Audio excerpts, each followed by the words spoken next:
नमस्कार दोस्तों, आपके अपने YouTube चैनल इंश्योरेंस एक्सपर्ट में आपका हार्दिक स्वागत है। मैं हूं आपका निजी सलाहकार ओम प्रकाश चुनवाल। दोस्तों, आप हमारे चैनल पर नए आए हो तो हमारे चैनल को सब्सक्राइब जरूर कर लें, जिससे आपको हमारे नए वीडियो का नोटिफिकेशन जल्दी मिल जाए। दोस्तों, आपको इंश्योरेंस एक्सपर्ट चैनल के द्वारा आपको मिलेगी सिर्फ और सिर्फ इंश्योरेंस की जानकारी, वो भी इंश्योरेंस प्रोफेशनल के द्वारा, वो भी बिल्कुल आसान भाषा में। हेलो दोस्तों, मैं ओम प्रकाश चुनवाल। आज इस वीडियो में आप सभी को LIC के एक नए इंश्योरेंस प्लान जीवन लक्ष्य प्लान नंबर 933 के बारे में बताने वाला हूं। तो ये एक ऐसा प्लान है जिसमें काफ़ी लोग कन्यादान पॉलिसी के नाम से जानते हैं। सबसे पहले मैं बताना चाहूँगा कि LIC में कन्यादान पॉलिसी के नाम से कोई भी इंश्योरेंस प्लान नहीं होता है, लेकिन LIC का एक इंश्योरेंस प्लान जीवन लक्ष्य प्लान नंबर 933, उसमें आपको वही सब बेनिफिट मिल जाता है जो कि आपको कन्यादान पॉलिसी में बताया जाता है। तो आइए सबसे पहले जान लेते हैं इस पॉलिसी को कौन कौन ले सकते हैं और कौन नहीं ले सकता। उसके बाद मैं आपको एग्जाम्पल लेके भी बताऊंगा कि इसमें आपको कितना प्रीमियम पे करना होगा और इसमें आपको क्या क्या बेनिफिट मिलेगा। तो सबसे पहले जान लेते हैं इस प्लान को लेने के लिए मिनिमम एज कितनी होनी चाहिए, यानी कि कम से कम कितने साल का व्यक्ति इस इंश्योरेंस प्लान को ले सकता है। तो यहाँ पर मिनिमम एज दी गई है 18 साल की, यानी कि कम से कम आपकी एज 18 साल की होनी चाहिए।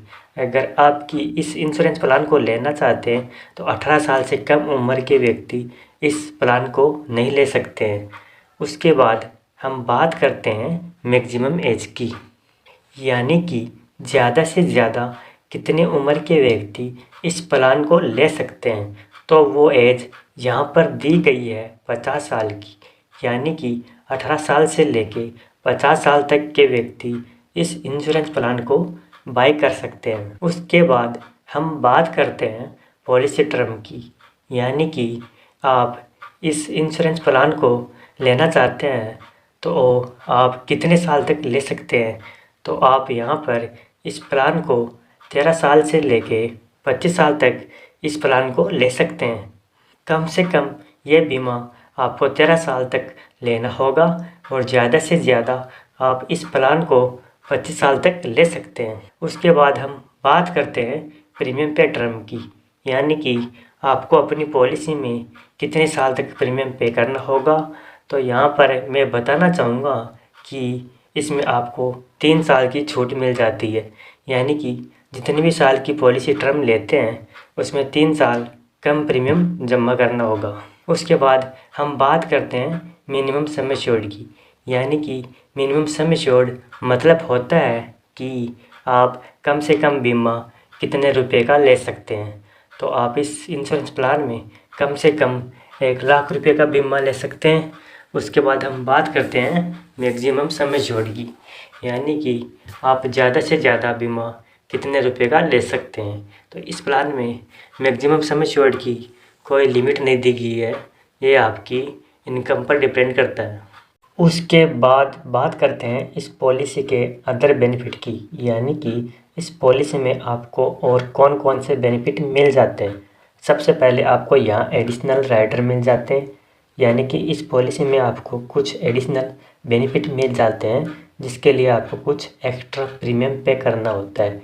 तो यहाँ पर आप accidental death and disability rider ले सकते हैं, एक्सीडेंटल बेनिफिट राइडर ले सकते हैं। उसके बाद आप टर्म एश्योरेंस राइडर ले सकते हैं, क्रिटिकल इलनेस राइडर ले सकते हैं। यह सब राइडर आप अपनी पॉलिसी में एक्स्ट्रा प्रीमियम पे करके ले सकते हैं। उसके बाद आपको इस पॉलिसी में लोन की सुविधा भी मिल जाती है। पॉलिसी शुरू होने के 2 साल बाद आप अपनी पॉलिसी पर लोन भी ले सकते हैं। अब बात करते हैं सरेंडर वैल्यू की। अगर आप अपनी पॉलिसी को सरेंडर कराना चाहते हैं तो पॉलिसी शुरू होने के 2 साल बाद आप अपनी पॉलिसी को सरेंडर करा सकते हैं। उस समय जो भी आपकी पॉलिसी की सरेंडर वैल्यू होगी वो LIC की तरफ से आपको मिल जाती है। उसके बाद हम बात करते हैं मोड ऑफ पेमेंट की। तो LIC आपको यहाँ 4 मोड ऑफ पेमेंट देती है। आप इन 4 ऑप्शन में से आप कोई सा भी मोड ऑफ पेमेंट चूज कर सकते हैं। अगर आप साल से किस्त भरना चाहते हैं तो आप भर सकते हैं। 6 महीने से किस्त भरना चाहते हैं तो आप वो भी ले सकते हैं। 3 महीने से भी किस्त भर सकते हैं और आप मंथली भी किस्त भर सकते हैं।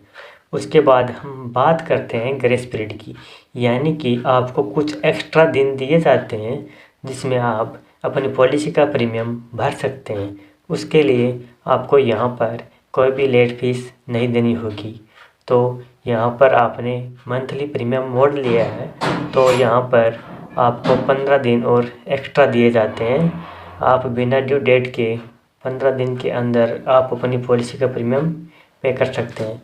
इसी के साथ साथ अगर आपने other premium mode of payment choose किया है तो आपको 30 दिन का ग्रेस पीरियड मिलता है। आइए अब इस पॉलिसी को एग्जाम्पल लेके समझते हैं। तो यहाँ पर एग्जाम्पल समझने के लिए यहाँ मान लेते हैं आपकी उम्र 30 साल है और उसके बाद आप इस इंश्योरेंस प्लान को 21 साल के लिए लेना चाहते हैं। उसके बाद हम प्रीमियम पे टर्म देखते हैं तो वो हो जाएगी 18 साल की। जो भी आप टर्म लेते हैं उसके 3 साल कम प्रीमियम पे करना होगा। यहाँ पर आपको 18 साल प्रीमियम पे करना होगा अगर आप 18 साल की पॉलिसी लेते हैं। उसके बाद हम सम एश्योर्ड मान लेते हैं 10 लाख रुपए का, यानी कि इस प्लान में आप 10 लाख रुपए का बीमा चाहते हैं। अब इस पॉलिसी की प्रीमियम पे की बात करें तो आपको 1 साल के लगभग 35,140 रुपये पे करना होगा। तो यहाँ पर हम आपकी जो उम्र मानी है वो है 30 साल की। तो यहाँ पर आपको 18 साल के लिए प्रीमियम पे करना होगा, यानी कि जब तक आप 48 साल के होंगे तब तक आपको प्रीमियम पे करना होगा। अब हम देखते हैं कि आपने यहाँ 18 सालों में कितना प्रीमियम पे किया है। तो आपने यहाँ टोटल प्रीमियम 9,37,054 रुपये पे किए हैं। जब आपको यहाँ 18 साल पूरे हो जाएंगे उसके 3 साल बाद तक आपको यहाँ कोई भी प्रीमियम पे नहीं करना होगा। और जब आपके 21 साल पूरे हो जाएंगे तब आपकी इस पॉलिसी की मैच्योरिटी हो जाएगी। तो जब आपकी इस पॉलिसी की मैच्योरिटी होगी तो आपको मिलने वाला टोटल अमाउंट 21,29,000 रुपये मिल जाता है, जिसमें आपको 10 लाख रुपये का सम एश्योर्ड होता है, 10 लाख रुपये 29,000 का बोनस होता है, 10,29,000 का बोनस होता है और 1 लाख रुपये का फाइनल एडिशन बोनस होता है। तो यह सब मिला के आपको लगभग 21,29,000 रुपये आपको मिल जाता है। आइए अब एग्जाम्पल लेके समझते हैं कि अगर पॉलिसी होल्डर की डेथ हो जाती है तो पॉलिसी होल्डर के नॉमिनी को क्या डेथ बेनिफिट मिलेगा। तो यहाँ पर मान लेते हैं कि पॉलिसी होल्डर की पॉलिसी शुरू होने के 4 साल बाद अगर पॉलिसी होल्डर की डेथ हो जाती है तो यहाँ पर डेथ होने के आपको आगे पॉलिसी का प्रीमियम पे नहीं करना होगा। आपका प्रीमियम वहीं पे ख़त्म हो जाता है। बाकी के बच्चों सालों के लिए आपकी पॉलिसी का प्रीमियम आपको नहीं भरना होगा। उसके बाद यहाँ पॉलिसी होल्डर की डेथ जब भी होती है उसके बाद जो भी पॉलिसी होल्डर का नॉमिनी है उसको आपको पॉलिसी का सम एश्योर्ड का 10% हर साल मिलता रहेगा। यानी कि हमारे एग्जाम्पल में देखते हैं तो हमने 10 लाख का बीमा लिया था, उसका 10% देखते हैं तो 1 लाख रुपये का अमाउंट हो जाता है। तो जो भी पॉलिसी का नॉमिनी है उसको 1 लाख हर साल मिलता रहेगा और ये अमाउंट तब तक मिलेगा जब तक आपकी पॉलिसी की मैच्योरिटी नहीं होगी। यानी कि हमारे केस में देखते हैं तो 4 साल बाद डेथ होती है तो बाकी के बच्चे 17 साल हमें 1 लाख रुपये मिलता रहेगा, जो कि 17 लाख रुपये हो जाते हैं। 17 साल आपको 1 लाख रुपये मिलता रहेगा तो 17 साल का अमाउंट आपको यहाँ मिल जाता है। इसके साथ जब भी आपकी पॉलिसी ख़त्म हो जाती है तो उस समय इस पॉलिसी की मैच्योरिटी हो जाती है, यानी कि मैच्योरिटी का अमाउंट भी आपको अलग मिलेगा। मैच्योरिटी में आपको सम एश्योर्ड का 110% यानी कि 11 लाख रुपये मिलेगा। बोनस का 10,29,000 मिलता है और फाइनल एडिशनल बोनस का 1 लाख रुपये मिलता है।